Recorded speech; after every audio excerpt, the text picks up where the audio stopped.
Bismillahirrahmanirrahim. Assalamualaikum warahmatullahi wabarakatuh. Yang terhormat Ibu Urit Desngati MPD selaku dosen pengampu mata kuliah manajemen kelas SD serta teman-teman seperjuangan yang berbahagia.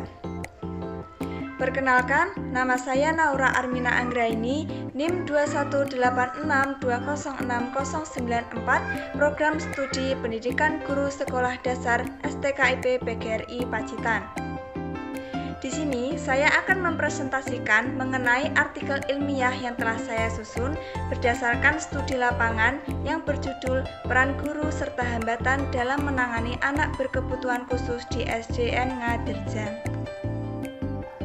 Berikut ini merupakan tampilan cover dan abstrak pada artikel ilmiah yang telah saya susun. Yang pertama, pendahuluan. Pada dasarnya, setiap anak berpotensi mengalami problema dalam belajar. Hanya saja, problema tersebut ada yang ringan dan tidak memerlukan perhatian khusus dari orang lain karena dapat diatasi sendiri oleh yang bersangkutan, dan ada juga yang problem belajarnya cukup berat sehingga perlu mendapatkan perhatian dan bantuan dari orang lain.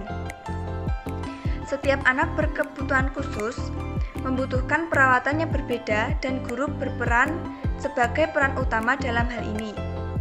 Berdasarkan hasil wawancara awal yang dilakukan dengan guru-guru di SDN Ngadirjan pada tanggal 2 Juni 2022, peneliti mendapatkan informasi bahwa sebagian besar guru-guru di SDN Ngadirjan mengaku masih memiliki kendala dalam mendidik anak berkebutuhan khusus. Kendala yang dikeluhkan oleh guru yaitu dalam mendidik anak berkebutuhan khusus. Mengacu pada permasalahan tersebut, maka peneliti tertarik untuk mengkaji hal tersebut dengan melakukan penelitian yang berjudul Peran Guru serta Hambatan dalam Penanganan Anak Berkebutuhan Khusus di SDN Ngadirjan. Selanjutnya, yang kedua yaitu jenis penelitian. Jenis penelitian ini menggunakan pendekatan deskriptif kualitatif. Menurut Ari Kunto 2005, penelitian deskriptif kualitatif adalah penelitian yang dimaksudkan untuk mengumpulkan informasi mengenai status gejala yang ada, yaitu keadaan gejala menurut apa adanya pada saat penelitian dilakukan. Deskriptif kualitatif difokuskan untuk menjawab pertanyaan penelitian yang terkait dengan pertanyaan siapa, apa, di mana, dan bagaimana suatu peristiwa atau pengalaman terjadi hingga akhirnya dikaji secara mendalam untuk menemukan pola-pola yang muncul pada peristiwa tersebut. Selanjutnya, tempat dan waktu penelitian. Penelitian ini dilakukan di SDN Ngadirjan yang beralamat di RT 01 RW 05 Dusun Kerajaan Desa Ngadirjan, Kecamatan Pringkuku, Kabupaten Pacitan. Waktu pengumpulan data dilaksanakan selama 6 hari, yakni pada hari Kamis sampai Rabu, tanggal 2 sampai 8 Juni 2022, yang dimulai dari penyusunan instrumen, perizinan, pengumpulan data, hingga pelaporan. Subjek dan objek penelitian. Penelitian ini melibatkan dua narasumber yang terdiri dari guru kelas 1 dan guru kelas 4 di SDN Ngadirjan. Fokus permasalahan yang hendak dikaji dalam penelitian ini terdiri dari 3 aspek, yaitu pertama, mengidentifikasi jenis dan karakteristik siswa SD berkebutuhan khusus. Kedua, pendekatan atau metode yang digunakan dalam menangani anak berkebutuhan khusus di sekolah dasar. Dan yang ketiga, dampak atau hasil yang dialami anak setelah dilakukan pendekatan dan metode tersebut. Teknik pengumpulan data penelitian. Teknik pengumpulan data pada penelitian ini menggunakan metode observasi, wawancara, dan dokumentasi. Data yang ditelusuri pada penelitian ini adalah data guru, perencanaan program pembelajaran atau penanganan bagi anak berkebutuhan khusus, dan data perkembangan anak berkebutuhan khusus sebelum dan selama belajar di sekolah tersebut. Pada penelitian ini, pelaksanaannya menggunakan gadget sebagai alat rekam dan dokumentasi foto. Semua data dirangkai mengacu dari sumber data yang diperoleh. Data disajikan dalam bentuk uraian dengan pembuatan yang disesuaikan dengan format yang telah diberikan. Selanjutnya, data penelitian yang telah didapat melalui observasi, wawancara, dan dokumentasi dianalisis dengan menggunakan model analisis Miles-Hurtman dan Saldana, yaitu kondensasi data, penyajian data, penarikan kesimpulan, dan verifikasi. Selanjutnya, analisa data penelitian. Penelitian ini menggunakan teknik analisis data secara deskriptif dengan analisis model interaktif. Menurut Moleok 2017, analisis data adalah proses mengorganisasikan dan mengurutkan data ke dalam pola, kategori, dan satuan uraian dasar sehingga dapat ditemukan tema dan dapat dirumuskan hipotesis kerja seperti yang disarankan oleh data. Pengujian keabsahan data menggunakan teknik triangulasi di mana peneliti menggunakan teknik pengumpulan data yang bermacam-macam seperti observasi, wawancara, dan dokumentasi untuk membandingkan data yang diperoleh. Menurut Sugiono 2014, triangulasi diartikan sebagai teknik pengumpulan data yang bersifat menggabungkan dari beberapa teknik pengumpulan data dan sumber data yang telah ada. Dalam penelitian ini, teknik triangulasi meliputi 1. Triangulasi metode, yakni membandingkan informasi dan data dari hasil wawancara atau studi kasus narasumber, dan kedua, triangulasi sumber data, yakni membandingkan hasil jawaban dari narasumber dengan sumber teoritis.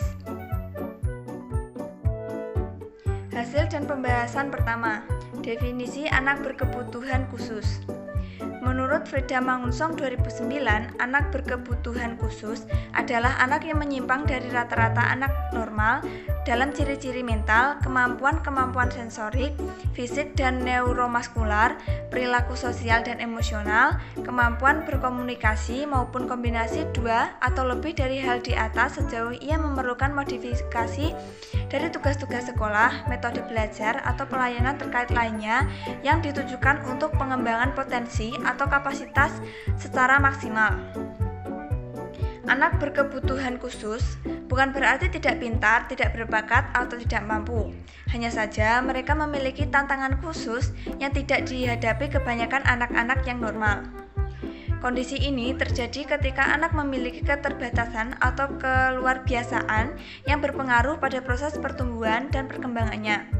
Hal tersebut membuat anak memerlukan pendampingan yang tepat. Selanjutnya, jenis dan karakteristik anak berkebutuhan khusus. Terdapat beberapa jenis anak berkebutuhan khusus yang sering kita temui, yaitu pertama, tunanetra adalah individu yang mengalami hambatan dalam penglihatannya. Kedua, tunarungu adalah anak yang mengalami gangguan pada organ pendengarannya sehingga mengakibatkan ketidakmampuan mendengar. Ketiga, tunadaksa yaitu bentuk kelainan pada sistem otot, tulang, dan persendian yang dapat mengakibatkan gangguan koordinasi, komunikasi, adaptasi, mobilisasi, dan gangguan perkembangan pribadi sehingga membutuhkan layanan atau pendidikan khusus. Keempat, tunalaras yaitu kondisi di mana seseorang mengalami gangguan sosial emosi sehingga sulit berhubungan dengan orang lain maupun orang tua, keluarga, teman, dan mudah sekali mengalami perubahan emosi dengan orang-orang di sekitarnya. Yang kelima, tunagrihita adalah kelainan pada seseorang yang memiliki tingkat IQ jauh di bawah rata-rata tingkat IQ orang yang normal, mengalami hambatan dalam bertingkah laku, dan terlambat dalam menyelesaikan tingkat perkembangan. Keenam, tunaganda adalah anak yang menderita dua atau lebih kelainan dalam segi jasmani, keinderaan, mental, sosial, dan emosi, sehingga untuk mencapai perkembangannya diperlukan pelayanan atau pendidikan khusus. Ketujuh, gangguan komunikasi adalah gangguan atau hambatan pada seseorang untuk berkomunikasi atau menghasilkan suara yang ditandai dengan kesulitan-kesulitan dalam pemahaman atau penggunaan bahasa. 8. Kesulitan belajar yaitu suatu kondisi seseorang mengalami ketidakmampuan dalam sulit untuk mempelajari ilmu pengetahuan dan keterampilan sehingga kesulitan dalam menyelesaikan tugas-tugas yang diberikan oleh guru. Kendala atau hambatan dalam menangani anak berkebutuhan khusus. Yang pertama, membuat rencana pelaksanaan pembelajaran atau RPP anak berkebutuhan khusus. Kedua, menyampaikan materi pembelajaran pada anak berkebutuhan khusus. Ketiga, menentukan metode pembelajaran untuk anak berkebutuhan khusus. Keempat, mengajak anak berkebutuhan khusus bekerja sama. Dan yang kelima, mengatur waktu untuk anak berkebutuhan khusus. Selanjutnya, hasil dan pembahasan kedua. Jenis dan karakteristik anak berkebutuhan khusus di SDN Ngadirjan. Terdapat 2 anak berkebutuhan khusus di SDN Ngadirjan dengan jenis dan karakteristik yang berbeda-beda, yakni pertama, tunanetra, memang sudah memiliki gangguan sejak lahir.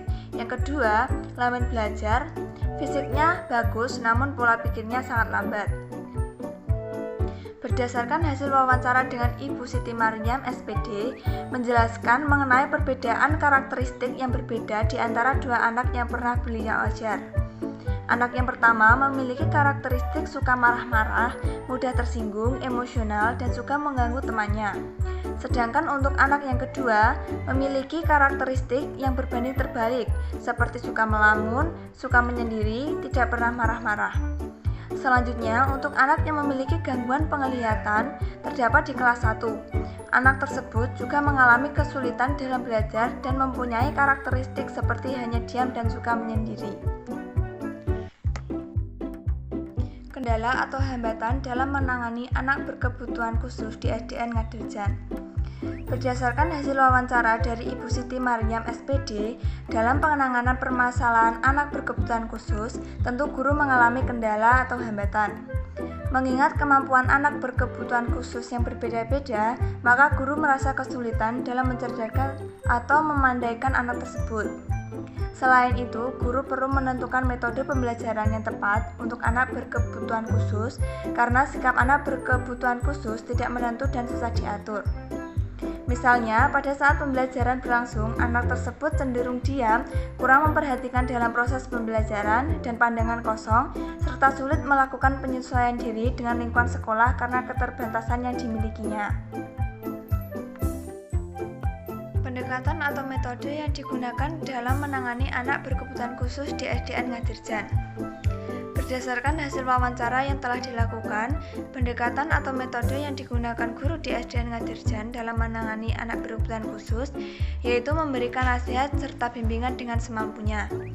Mengelola psikis anak supaya tidak minder dan tidak terisolisir kepada siswa yang berkebutuhan khusus juga dilakukan guru di SDN Ngadirjan yang diharapkan mampu menjaga kesehatan mental anak tersebut. Selain itu, siswa berkebutuhan khusus diarahkan secara mandiri. Misalnya, pada saat pembelajaran di kelas, siswa tersebut ditempatkan di kursi paling depan dengan tujuan guru akan lebih mudah dalam mengawasi anak tersebut. Selanjutnya, dalam pemberian tugas dan materi, guru membedakan antara siswa yang normal dengan siswa yang berkebutuhan khusus dengan tujuan memudahkan anak berkebutuhan khusus dalam proses pembelajaran karena cenderung memiliki kemampuan belajar yang lambat dibandingkan dengan siswa yang normal. Sedangkan untuk mengembangkan bakat dari anak berkebutuhan khusus sendiri, dari pihak sekolah melakukan eksperimen. Anak tersebut dipersilahkan mencoba kegiatan yang mungkin akan membangkitkan bakat terpendamnya dengan cara dilatih. Misalnya anak tersebut suka menggambar, maka dalam beberapa waktu diberikan pelatihan untuk menggambar dan mewarnai. Selain itu, dari sisi orang tua pun harus sadar dan menerima bahwa anak mereka istimewa dan berupaya untuk mendukungnya. Selanjutnya, dampak. Dampak yang dihasilkan dari pendekatan yang telah dilakukan adalah anak berkebutuhan khusus pelan-pelan mengalami perubahan terutama dalam sikap dan pembelajaran. Seperti yang sebelumnya tidak mau mengikuti pembelajaran olahraga di lapangan, sekarang sudah ada perkembangan menjadi aktif mengikuti kegiatan olahraga di lapangan. Dengan adanya perubahan tersebut, maka proses pembelajaran menjadi lebih baik. Kemudian, kerjasama guru dengan orang tua juga sudah membuahkan hasil meskipun belum maksimal, seperti orang tua sudah mengawasi proses pembelajaran di rumah. Yang selanjutnya, kesimpulan. Dari analisis data tersebut dapat disimpulkan 1. Di SDN Ngadirjan terdapat 2 jenis anak berkebutuhan khusus, yaitu anak yang mengalami masalah penglihatan atau tunanetra dan anak yang terlambat belajar.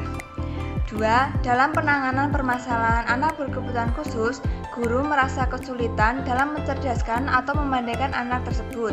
Selain itu, guru perlu menentukan metode pembelajaran yang tepat untuk anak berkebutuhan khusus karena sikap anak berkebutuhan khusus yang tidak menentu dan susah diatur.